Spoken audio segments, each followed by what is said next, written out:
మత్తయి సువార్త తీసుకుందాం. 15వ అధ్యాయం తీసుకున్న మీరంతా 8వ వాక్యం చదువుతారా? 8వ వచనం లేక 7 నుంచి చదవండి. 15:7 వేషధారులారా, ఈ ప్రజలు తమ పెదవులతో నన్ను గనపరుచుతురు కానీ వారి హృదయము నాకు దూరముగా ఉన్నది. మనుషులు కల్పించిన పద్ధతులు దైవోపదేశములని బోధించుచు వారు నన్ను వ్యర్థముగా ఆరాధించుచున్నారు. యేసుక్రీస్తుల వారు ఆయన శరీరధారిగా భూమి మీద సంచరిస్తున్నటువంటి దినాల్లో ఆయన దేని గురించి అయినా బాధపడ్డాడు అంటే ఒకదాని గురించి ఆయన బాధపడ్డాడు. పలుమార్లు యేసుక్రీస్తుల వారు తన హృదయంలో దుఃఖపడ్డాడు. ఏ విషయం గురించి?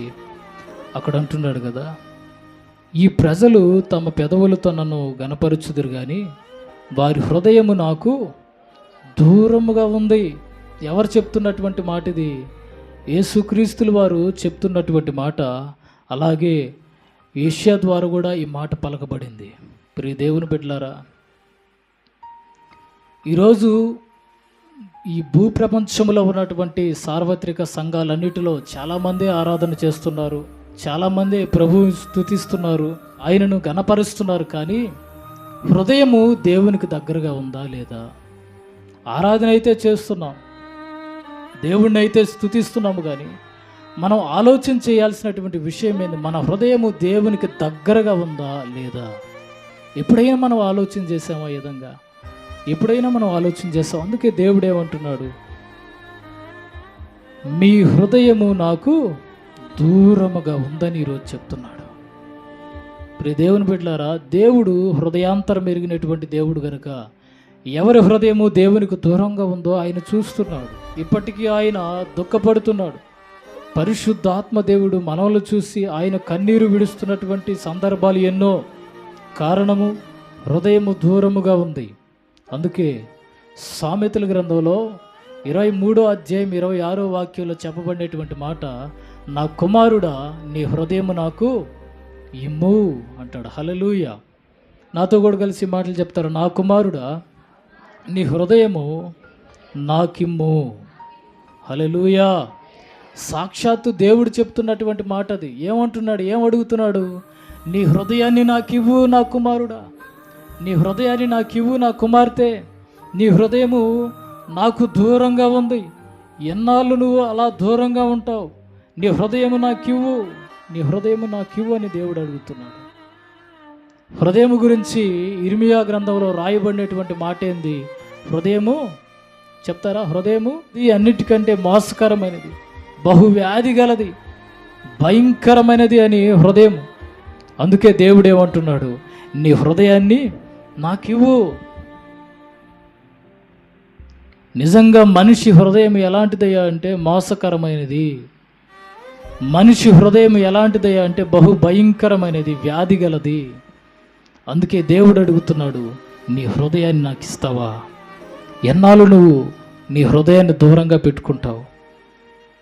ఆరాధన చేస్తున్నప్పుడు నీ హృదయం నీ దగ్గర లేదు. ప్రార్థన చేస్తున్నప్పుడు నీ హృదయం నీ దగ్గర లేదు, దూరంగా ఉంది. ఎందుకు నువ్వు అలా దూరంగా ఉంటావు? యేసుక్రీస్తుల వారు శరీరధారిగా ఉన్నప్పుడు ఎంతగానో దుఃఖించాడు. ఆయన ఎంతగానో దుఃఖించాడు. తన ప్రజల వైపు చూశాడు, పరిసయ్యుల వైపు చూశాడు, సద్దుకయ్యుల వైపు చూశాడు. అయ్యో బిడ్డలారా, మీరేం ఆరాధన చేస్తున్నారు కాదని లేదు, కానీ మీ హృదయం దూరంగా ఉంది బిడ్డలారా, మీ హృదయం దూరంగా ఉంది బిడ్డలారా. మీ హృదయాన్ని నాకు ఇస్తారా? మీ హృదయాన్ని నాకు ఇస్తారా? ఆయన అడగడానికి గల కారణం ఏంటంటే మన హృదయంలో ఉన్నటువంటి పాపమును, మన హృదయాల్లో ఉన్నటువంటి చేదైన వేరులను, మన హృదయంలో ఉన్నటువంటి గచ్చ పొదలను, ముళ్ళ పొదలను మనం తీసుకోలేం, మనం తీసివేసుకోలేం. మనం వాటిని తీసివేసుకునేదానికి అంత శక్తి మనకు లేదు. మన హృదయంలో నాటుబడి ఉన్నటువంటి పాపమును మనం పెరికి వేసుకోవాలన్న శక్తి బలం మనలో లేదు. మన హృదయంలో ఉన్నటువంటి పాపమును, మన హృదయంలో ఉన్నటువంటి పిచ్చి మొలకలను, పిచ్చి చెట్లను, ముళ్ళ పొదలను పెరికివేయగల సమర్థుడు మన ప్రభువైన యేసుక్రీస్తుల వారు. హల్లెలూయా. అందుకే అడుగుతున్నాడు, నీ హృదయాన్ని నాకు ఇస్తావా? ఆయన మన హృదయాన్ని చూస్తున్నాడండి. మన హృదయంలో ఏ ఏ చేదైన వేర్లు మలుచున్నాయో ఆయనకు తెలుసు. మన హృదయంలో ఎలాంటి పాపము బలంగా నాటబడి ఉందో ఆయనకి బాగా తెలుసు. మన హృదయంలో ఎలాంటి పాపము చేత సమాధానం లేకుండా బ్రతుకుతున్నామో, నెమ్మది లేకుండా బ్రతుకుతున్నామో ఆయన కల్లారా చూస్తున్నాడు మన హృదయాన్ని. అయ్యో బిడ్లారా, మీ హృదయం ఏంది ఇలా బీడు బారిపోయింది, మండల పొదలతో నింపబడింది, నీ కుటుంబంలో సమాధానం లేకుండా ఉంటున్నావు కదా, కారణం నీ హృదయంలో బలంగా నాటబడినటువంటి పాపమే కదా.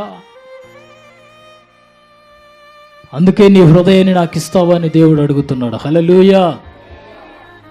ప్రియ దేవుని బిడ్డలారా, దేవుడు అడిగిన మాటకు మనం లోబడిపోవాలి. దేవుడు చెప్తున్నటువంటి ప్రతి మాటకు మనం లోబడిపోవాలి. అందుకే యేసయ్య ఏమంటున్నాడు ఆ తరంలో ఉన్నటువంటి ప్రజలతో, మీ హృదయం నాకు దూరముగా ఉంది, దూరముగా ఉంది. పైకి పెదవులతో ఆరాధన చేస్తున్నారు, శరీరముతో ఆరాధన చేస్తున్నారు, కానీ మీ హృదయం నాకు దూరంగా ఉంది. యేసుక్రీస్తుల వారు పడుతున్నటువంటి బాధదే. మన హృదయాన్ని ఆయనకు అప్పగించుకుంటే ఆయన గొప్ప వ్యవసాయదారుడు. ఆయన చెప్పాడు, నేను ద్రాక్షవల్లిని, నా తండ్రి వ్యవసాయకుడు. మీరు నాతో అంటుకట్టబడండి. అంటే అర్థం ఏంటి? మీ హృదయాన్ని నాకు ఇవ్వండి, మీ హృదయాన్ని, మీ హృదయముతో నన్ను ఆనుకోండి, మీరు ఫలిస్తారు, మీరు ఫలిస్తారు. మీ హృదయము వాక్యము చేత దున్నబడుతుంది. ఎప్పుడు? దేవునికి మన హృదయాన్ని అప్పగించుకుంటే. అర్థమవుతుందా? ఎవరికి అప్పగించుకుంటే? దేవునికి మన హృదయాన్ని అప్పగించుకుంటే ఆయన ఏం చేస్తాడు? మన హృదయ భూమిని ఆయన తేరి చూస్తాడు. అర్థమవుతుందా? ఏం చూస్తాడు ఆయన? మన హృదయ భూమిని ఏం చేస్తాడు రోజమ్మ? తేరి చూస్తాడు ఆయన. ప్రతిదీ మనం ఒక కైల్లో వ్యవసాయం చేసే వ్యక్తిని చూద్దాం. ఎవరు ఇక్కడ కైల్లో వ్యవసాయం చేస్తారు? మీ చేతులు ఎత్తారా? మీరు ఎప్పుడైనా వెళ్ళారా? పైరు పెట్టక ముందు ఆ భూమి ఎలా ఉంటుంది చెప్పండి? ఆ కయ్య ఎలా ఉంటుంది? పైరు పెట్టక ముందు ఏమేమి మొలుసు ఉంటాయి దాంట్లో? కర్తం చెట్లు, కిరసనాల చెట్లు, జిల్లేడు చెట్లు. అసలు ఆ కయ్య సదరంగా ఉంటుందా? ఉండదు. మట్టి తోలేవాళ్ళు ఉంటారు. ఎవరు? ట్రాక్టర్లతో మట్టి తోలేవాళ్ళు గుంటలు కొట్టేస్తుంటారు. గుంటలు దిగబడిపోయి గాళ్ళుగా ఉంటుంది అది. దాన్ని సదరం చేసే వ్యక్తి ఎవరు? ఆ పొలం గల్ల యజమానుడు, లేకపోతే ఆ పొలం గల్ల వ్యక్తి వెళ్ళి చూసినప్పుడు వెంటనే నాటేస్తాడా? చూసిన వెంటనే నీళ్ళు బట్టి భూమిని నానేసి ఊరికే చల్లేస్తాడా ఇత్తనాలు? ఏం చేస్తాడు చెప్పండి? ఆ భూమిని ఏం చేస్తాడు చెప్పండి? పోయి చూస్తాడు. ఏదైనా చెట్లు ఉంటే శుద్ధంగా ముళ్ళ చెట్లు పెరికేసి, ఇంకా ఏం చేస్తాడు? అక్కడ చెత్త చెదారం ఉంటే తీసివేస్తాడు. ఇంకా ఎగుడు దిగుళ్ళుగా గుంటలుగా ఉంటే ఏం చేస్తాడు? బ్రాను దోలతాడు, లేకపోతే ఆ ట్రాక్టర్ వెనకలు ఉంటుంది కదా, దాంతో నాగేలితో దున్ని బాగా దాన్ని సదరం చేస్తాడు. హల్లెలూయా. సదరం చేసిన తర్వాత ఏం చేస్తాడు? విత్తనాలు వేస్తాడు. హల్లెలూయా. మన యేసుక్రీస్తుల వారు కూడా అంతే. అందుకే ఆయన అడిగాడు, ఏమడిగాడు మన వాళ్ళని? నీ హృదయాన్ని నాకు ఇవ్వు, నీ హృదయం బాగలేదు. ఎందుకు ఆ కర్తం చెట్టుని మానులాగి పెంచుకుంటున్నావు హృదయంలో? ఎందుకు ఆ పిచ్చి చెట్లని మానులుగా పెంచుకుంటున్నావు? కలుపు మొక్కలు ఎందుకు పెట్టుకున్నావు హృదయంలో? నువ్వు పెరుక్కునేదానికి నీకు శక్తి లేదు, నాకైనా ఇస్తావా? నీ హృదయాన్ని శుద్ధీకరిస్తాను అని అడిగినప్పుడు మన హృదయాన్ని ఎవరికి ఇవ్వాలి? దేవుడికే మనం ఇవ్వాలి. హల్లెలూయా. గట్టిగా చెప్దామా? హల్లెలూయా. ప్రియ దేవుని బిడ్డలారా, ఎప్పుడైతే మన హృదయాన్ని దేవునికి అప్పగిస్తామో వాక్యమనే నాగేళ్ళుతో ఆయన దున్నడం ప్రారంభిస్తాడు. హల్లెలూయా. దున్ని లోపల ఉన్నటువంటి కర్తం చెట్లు, ముళ్ళ పొదలు, పిచ్చి చెట్లు, చెత్త చెదారం అంతా యేసు నామములో బయటికి తీసివేసి సమభూమిగా ఆయన తీర్చిదిద్ది వాక్యమనే విత్తనాలు వేయడం మొదలు పెడతాడు ఆయన. హల్లెలూయా. వాక్యమనే విత్తనాలు వేసిన తర్వాత వాక్యమనే నీరే పోస్తాడు ఆయన. వాక్యమనే నీరు మన హృదయంలో పోసిన వెంటనే వాక్యమనే విత్తనం మొలవడం ప్రారంభిస్తుంది. హల్లెలూయా. అందుకే దేవుడు అంటున్నాడు, మీ హృదయాన్ని మాకివ్వండి, నీ హృదయాన్ని నాకివ్వు. ఎందుకు నీ హృదయాన్ని దూరంగా పెట్టుకుంటావు? యేసుక్రీస్తులు వారు చెప్పినటువంటి మాట ఏంటంటే, మీ ధనం ఎక్కడుండునో మీ హృదయం కూడా అక్కడే. చెప్పాలా? మీ ధనం ఎక్కడుండునో మీ హృదయం కూడా అక్కడే ఉంటుంది. దేవునికి పూర్తిగా మన హృదయాన్ని అప్పగించకపోతే మన ధనం ఎక్కడ ఉంటుందో మన హృదయం కూడా అక్కడే ఉంటుంది. మందిరంలో ఉన్నట్టే ఉంటాం, వాక్యం విన్నట్టే ఉంటాం, బీరువాలో ఉండే డబ్బుల మీద ఉంటుంది మనసు, బీరువాలో ఉన్న ధనం మీద ఉంటుంది మనసు. ఇంట్లో 50,000 పెట్టున్నాం బీరువాలో, వాడెవరో తేడాగా చూస్తున్నాడు గచ్చ మీద కూర్చొని. వాక్యం ఏమో ధారాళంగా సేవకుడు చెప్తూ ఉంటాడు. ఇక్కడ జాగ్రత్తగా ఆయన బిడ్డలారా, ఆయన సేవకుడు చెప్తుంటాడు, ఆయన ధారాళంగా మాట్లాడుతుంటాడు. ఇన్నట్టే ఉంటాం, పాస్టర్ సాయిలు చూసినట్టే ఉంటాం, కానీ ఇంట్లో 50,000 పెట్టున్నాం. వాడు ఎవరో గార మీద కూర్చొని తేడాగా చూస్తున్నాడు. మన ఊర్లో ఎప్పుడు అతన్ని చూడలేదు. ఎవరై ఉంటాడబ్బా? ఈ మధ్య న్యూస్ల్లో దొంగలు జాస్తి అయిపోయినారు. పెద్ద పెద్ద బ్యాంకుల్ని దోచేస్తున్నారు. సౌండ్ లేకుండా, సీసీ కెమెరాల్లో పడకుండా పెద్ద పెద్ద బ్యాంకుల్లో ఏం చేస్తున్నారు? దోచేస్తున్నారు. దాంట్లో ఉన్నటువంటి మనీ, దాంట్లో ఉన్నటువంటి డబ్బులన్నిటినీ దోచేస్తున్నారు. ఇతను ఆలోచన చేసుకుంటున్నాడు దేవుని మందిరంలో కూర్చొని, ఎట్ట చేద్దాం? ఆ 50,000 నేను కష్టపడి కంపెనీకి వెళ్ళాను, ఆ 50,000తో నేను కొత్త బైక్ తెచ్చుకోవాలి. ఓడెవరో తేడాగా చూస్తున్నాడు గారం మీద కూర్చొని. దొంగతనాలేమో భయంకరంగా జరుగుతున్నాయి. ఎట్ట చేద్దాం? హల్లెలూయా అంటున్నప్పుడు కూడా హల్లెలూయా అంటున్నాడు, మళ్ళీ ఆలోచనలో పడిపోతున్నాడు. మా పక్కింటి వాళ్ళు కూడా లేరే, మా బావోళ్ళు అన్న ఉంటే ఊళ్ళకన్నా చెప్పేసి ఉండేవాడిని, జాగ్రత్తగా చూడండి అని. ఊళ్ళు కూడా లేరే. ఎట చేద్దాం? హృదయం ఎక్కడుంది ఇప్పుడు? దేవుని మందిరంలో దేవుని వాక్యం దేవునికి దగ్గరగా లేదు. ఎక్కడుంది ఇప్పుడు హృదయం? బీరువా దగ్గర పోయి నిలబడుకోంది కాపలా. ఎక్కడ నిలబడుకోంది కరుణాకరన్న? బీరువా దగ్గర నిలబడుకోంది. ఎట చేద్దాం? అందుకే దేవుడు ఏమన్నాడు? మీ ధనం ఎక్కడ ఉంటుందో మీ హృదయం అక్కడే ఉంటుంది. కాబట్టి ఆ విధంగా ఉండకూడదంటే, మీ హృదయం అక్కడ వెళ్ళి మీ ధనం దగ్గర ఉండకూడదంటే, మీ హృదయం ఎక్కడ ఉండాలి? నా దగ్గర ఉండాలి. హల్లెలూయా. గట్టిగా చెప్దామా? హల్లెలూయా. ఎందుకు బీరువా దగ్గరే ఉందా ఆయన ఆలోచన? ఎందుకు ఆ డబ్బు దగ్గరే ఉందంటే ఆలోచన? ఎందుకు చెప్పండి? హృదయములో ధనాపేక్ష అనే ఒక మొలక మొలిసి ఉంటుంది. అది మానవి స్థిరపడి ఉంటుంది. ధనాపేక్ష, డబ్బు డబ్బు డబ్బు. ఈ గుండె కూడా ఎలా కొట్టుకుంటుంది అతనికి? డబ్బు డబ్బు డబ్బు. మందిరంలోకి ఉన్న వాళ్ళు కూడా అంతే, మందిరంలో కూర్చొని ఆరాధన చేస్తాం, డబ్బు డబ్బు. ధనాపేక్ష ఆ మొలక ఎలా అయిపోతుందంటే ఒక మానులాగా మలిసిపోతుంది తన హృదయంలో. విశేషమైన సంగతి ఏంటంటే, ఆ రోజు ఎవరు పనికి చెప్పాలి అతనికి? 1000 రూపాయలు ఈరోజు అని ఉంటే మందిరానికి వచ్చిండేవాడు కాదు. ఎవరు పనులు లేవు కాబట్టి వచ్చేసాడు, మందిరంలో కూర్చోన్నాడు. పని కానీ ఉంటే వచ్చిండేవాడు కాదు. ధనం ఎక్కడ ఉంటే అతని హృదయం ఎక్కడ ఉంటుంది? అక్కడే ఉంటుంది. ఇప్పుడు దేవుని బిడ్డలారా, ఇక్కడ జాగ్రత్తగా ఆలోచన చేద్దాం. దేవుడు ఏం చెప్పాడు? మీ ధనం ఎక్కడ ఉంటుందో అక్కడే మీ హృదయం ఉంటుంది అన్నాడు. ఇప్పుడు మీ హృదయం ఎక్కడుంది? నిజమే ఒప్పుకుందాం, కైల్లో డబ్బు ఆస్తుల మీద ఉందా? ఎక్కడ ఉంది? దేవుని దగ్గర ఉందా లేకపోతే బయట ఉందా? దేవుని దగ్గరే ఉంది. హల్లెలూయా. గిడికి చెప్దామా? హల్లెలూయా. యేసయ్య ఏం చెప్పాడు? మీ ధనం ఎక్కడ ఉంటుందో మీ హృదయం కూడా అక్కడే ఉంటుంది. యేసయ్యే మన ధనమైతే, హల్లెలూయా, యేసయ్యే మన ఆస్తులైతే, యేసయ్యే మన ఐశ్వర్యమైతే, మన హృదయము ఆయన దగ్గరే ఉండునుగాక. హల్లెలూయా. యేసయ్య చెప్పిన మాట, మీ ధనం ఎక్కడ ఉంటుందో మీ హృదయం అక్కడ ఉంటుంది. మనం చెప్పాల్సినటువంటి మాట ఏంది యేసయ్యకి? అయ్యా, నీవే మా ధనం, నీవే మా ఐశ్వర్యం, నీవే మా ఫలం, నీవే సర్వస్వము, నీవేనాయనా అని చెప్పగలిగితే మన హృదయము దేవుని దగ్గరే ఉండునుగాక. ఇస్కరియోతు యూదా చూడండి, ఎన్నిసార్లు అడిగాడు యేసయ్య అతన్ని. ఆ ఇస్కరియోతు యూదాని ఎన్నిసార్లు అడిగాడండి, కుమారుడా నీ హృదయం నాకు ఇవ్వు. ఎందుకు నీ హృదయాన్ని ధనము చేతిలో పెట్టున్నావు? ఎందుకు నీ హృదయాన్ని లోకంలో కలిపేసుకొని ఉన్నావు? ఎందుకు నీ హృదయాన్ని నాకు దూరంగా ఉంచున్నావు? యేసయ్య ఏం చేశాడు? యోధాని అడిగాడండి. కానీ యోధా ఏం చేశాడు?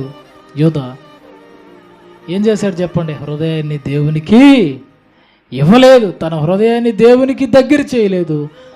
ధనం ఎక్కడుందో తన హృదయం అక్కడే ఉంది. సంచి అయితే తగిలించుకో ఉన్నాడు భుజాన, లెక్కేసుకుంటున్నాడు. యేసు ప్రభుకి ఎన్ని కానుకలు వచ్చినాయో?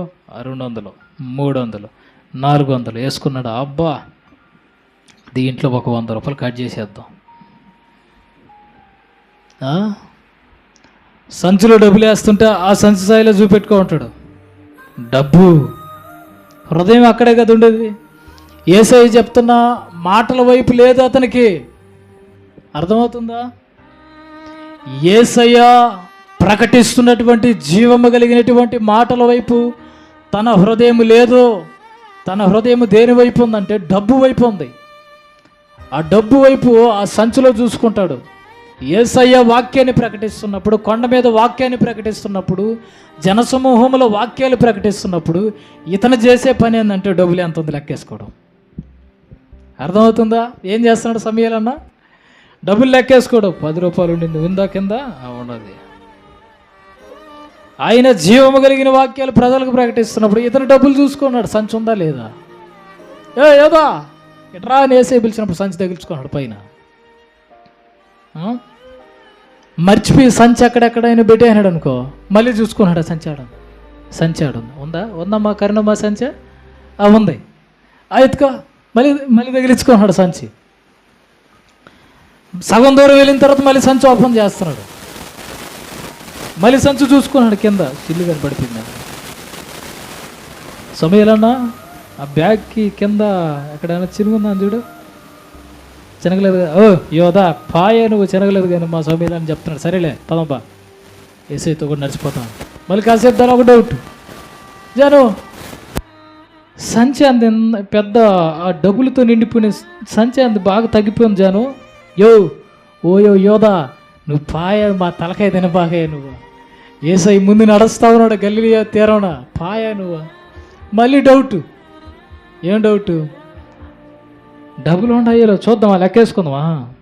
ఆగురా, ఆగు, నా కోసం కొంచెం ఆగుతావా? మన ఇద్దరం డబ్బులు లెక్కేసుకొని పోదాం. యేసయ్య పాతా ఉంటాడులే, మళ్ళీ బాదాం మనమా. పిచ్చి, డబ్బు పిచ్చి యోధాకి, డబ్బు పిచ్చి. యేసయ్య అల్లంత దూరాన్ని నిలబడి, యోధా అక్కడేం చేస్తున్నావు? నీ హృదయం నాకు దగ్గరగా తీసుకోరా అంటుండే. వస్తున్నాను పేబువా అంటున్నాడు. కానీ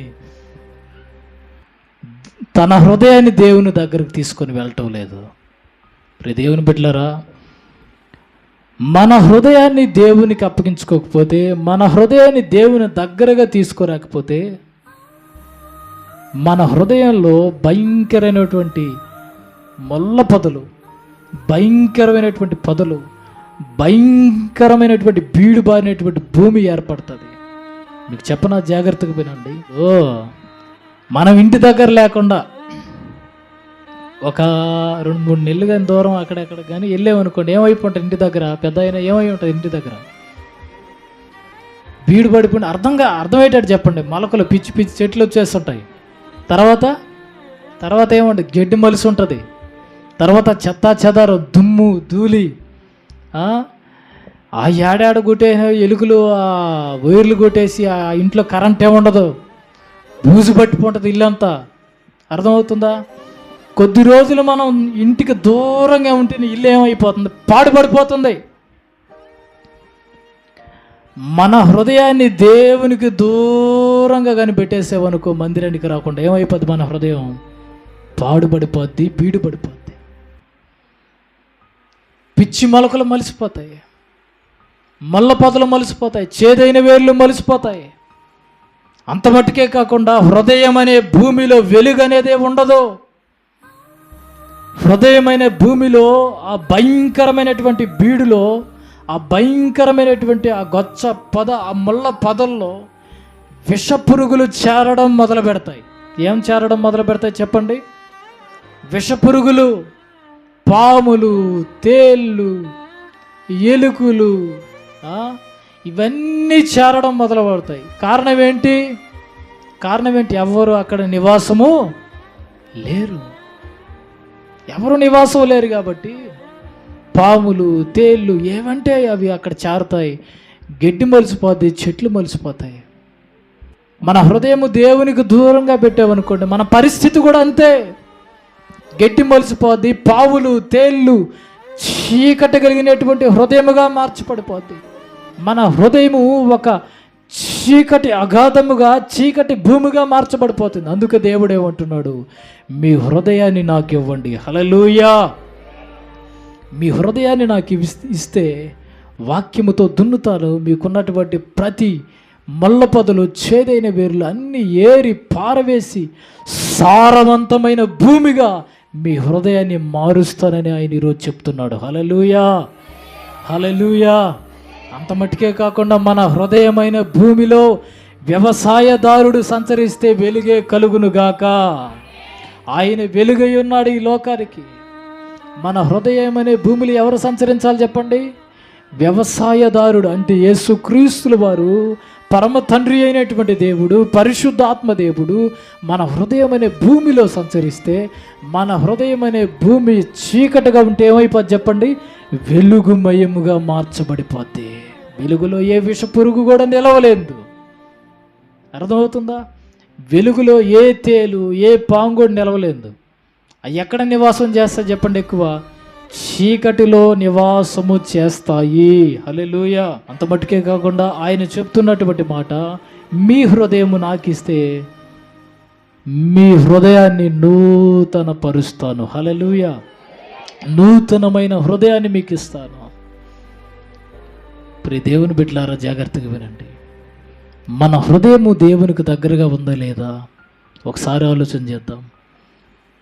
మన హృదయము దేవునికి దగ్గరగానే ఉంటే మన ఆలోచనలు ఇక్కడే ఉంటాయి. మన హృదయము దేవునికి దగ్గరగా, ఆయన దగ్గరే మన హృదయం ఉంటే అప్పుల గురించి మనం ఆలోచన చేయం. మనకు కలిగినటువంటి బాధల గురించి మనం ఆలోచన చేయం. మనకు కలిగినటువంటి శ్రమల గురించి మనం ఆలోచన చేయం. మన ఆలోచనలు ఎక్కడ ఉంటాయి? దేవుని మందిరము చుట్టే తిరుగుతూ ఉంటాయి. హల్లెలూయా.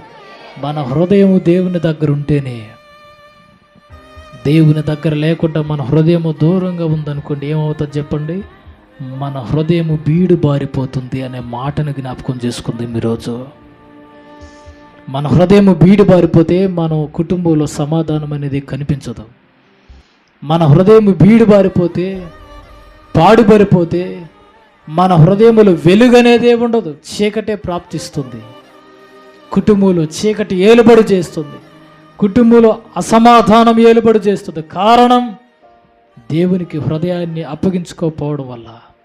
దేవుని బిడ్డలారా, ఎప్పుడైతే మన హృదయాన్ని దేవునికి అప్పగించుకుంటామో హృదయములో సమాధానమే ఏలుబడి చేయునుగాక. మన హృదయములో వెలుగయ్యున్న యేసుక్రీస్తుల వారు సంచరించునుగాక. హల్లెలూయా. ఆయన చెప్పాడు, నీ దేహము నాకు దేవాలయమై ఉన్నది, నీ హృదయము నాకు ఆలయమై ఉన్నది.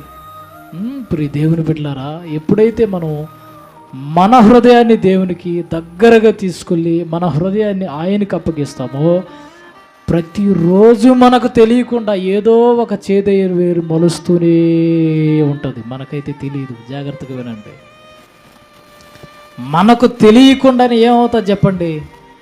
మొలకలు, పిచ్చి మొలకలు మొలుస్తానే, చిన్న మొలకలు మొలుస్తుంటాయి. అవి మనకు అర్థం కాదు. అర్థమవుతాయి. అవి పెరిగి పెద్దవైతే అర్థమవుతాయా? మన ఇంట్లో ఏదైనా చిన్న మొలక ఉందని మనం దాన్ని పట్టించుకుంటావా? ఎప్పుడు పట్టించుకుంటాం? పెద్దదేమ్మాయి ఎంత పెద్ద చెట్టు అయిపోతుంటే ఎందుకు అది ఆ కిరసనాల చెట్టు మన ఇంట్లో పెరికకూడదంటే అప్పుడు పెరుగుతూ ఉంది. చిన్న మొలకలు ఉన్నప్పుడు గుర్తించగలుగుతావా? గుర్తించలేం. యేసుక్రీస్తుల వారు మన హృదయానికి వ్యవసాయదారుడైతే ఎప్పుడు మన హృదయాన్ని ఆయన కనిపెడుతూనే ఉంటాడు. హల్లెలూయా. మన హృదయాన్ని ఆయన తేరు చూస్తూనే ఉంటాడు. హృదయంలోకి వస్తున్నటువంటి పాపమును తన రక్తముతో కడుగుతూనే ఉంటాడు. హృదయంలో ఎదుగుతున్నటువంటి పిచ్చి మొలకలను తన చేతితో పెరికి వేస్తూనే ఉంటాడు. హల్లెలూయా. ఏ చేదైన వేరు మన హృదయంలో మలవనీయకుండా ఆయన జాగ్రత్తగా చూసుకుంటూ ఉంటాడు. సపోజ్ ఇలా ఒక వ్యక్తి సినిమా హాల్కి ఎదురుగా వెళ్ళాడు అనుకోండి, అర్థమవుతుంది, పిండిపాలెం సినిమా హాల్ ఉంది. అతను దేవుణ్ణి నమ్ముకోకముందు ఎన్టీఆర్ ఫ్యాన్స్. ఎవరు ఫ్యాన్స్? ఎన్టీఆర్ ఫ్యాన్స్. లేకపోతే రామారావు అనుకోండి, ఆయన ఫ్యాన్స్, ఆయన అభిమాని. దేవుణ్ణి నమ్ముకోకముందు, దేవుణ్ణి నమ్ముకున్న తర్వాత దేవుని దగ్గర ఉన్నాడు. తన హృదయాన్ని ఎవరికి అప్పగించాడు? దేవునికి అప్పగించాడు. దేవుని దగ్గరకు రాకముందు తన హృదయం ఎవరికి అప్పగించుకున్నాడు? రామారావుకి అప్పగించుకున్నాడు, లేకపోతే ఎన్టీఆర్కి అప్పగించుకున్నాడు. దేవుని నమ్ముకున్న తర్వాత తన హృదయాన్ని దేవునికి అప్పగించుకున్నాడు. ఇక్కడ జాగ్రత్తగా వినండి. సినిమా హాల్ ఎదురుగా పోయాడు, తనకి ఇష్టమైనటువంటి ఎన్టీఆర్ సినిమా ఆడుతుంది. అక్కడ ఏం ఆడుతుంది చెప్పండి? ఎన్టీఆర్ సినిమా ఆడుతుంది. బొమ్మ చూసినాడు ఆ ప్లాస్టర్లో, ఆ బ్యానర్లో. ఎన్టీఆర్ ఆ హీరోయిన్ పెట్టుకొని ఒక టైపులో నిలబడుకో ఉన్నాడు. ఒక పిక్చరు.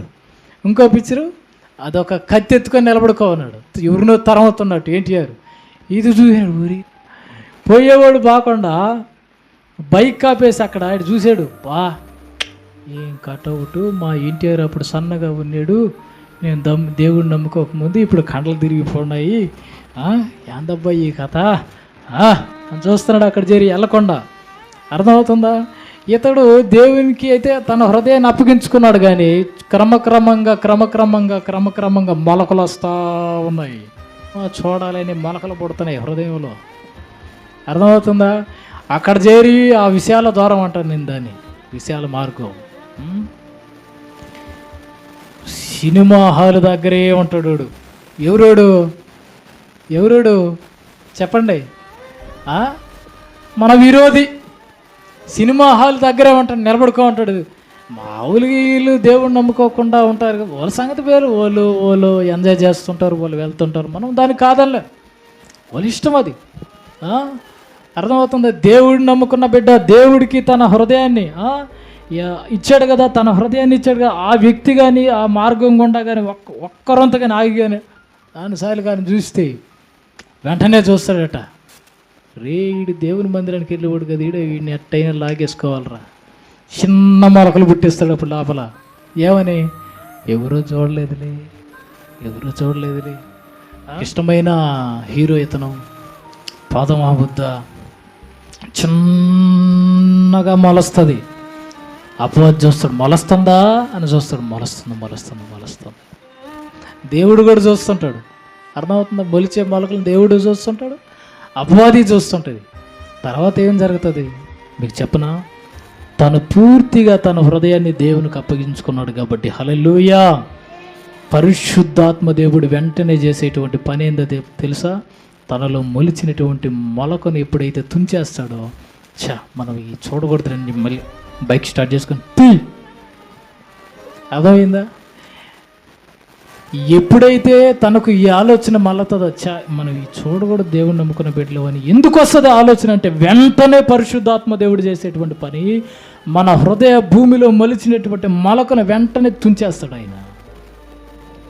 నీవు నేను చేసినటువంటి ప్రార్థన ఆయన ఎప్పుడన్నారు చెప్పు?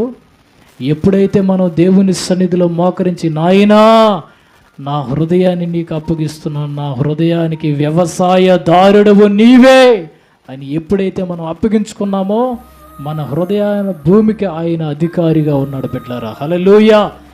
మనకు ఆలోచించి పిచ్చైన వేర్లు, చేదైన వేర్లు మొలస్తున్నప్పుడు ఆయన చూస్తూ ఉండే దేవుడు కాదు. వెంటనే ఆయన వాటిలో ఏం చేస్తాడు? ఆయన పెరికి వేస్తాడు, ఏర్లతో సహితము పెరికేస్తాడు. ఎందుకు చెప్పు? నీవు నేను చేసినటువంటి ప్రార్థనకు ఆయన నమ్మదగిన దేవుడు ఆయన. హల్లెలూయా. మనలో మైమరచి మొలిచిన మొలకలు ఏం చేస్తాడు? ఆయన తుంచివేస్తాడు.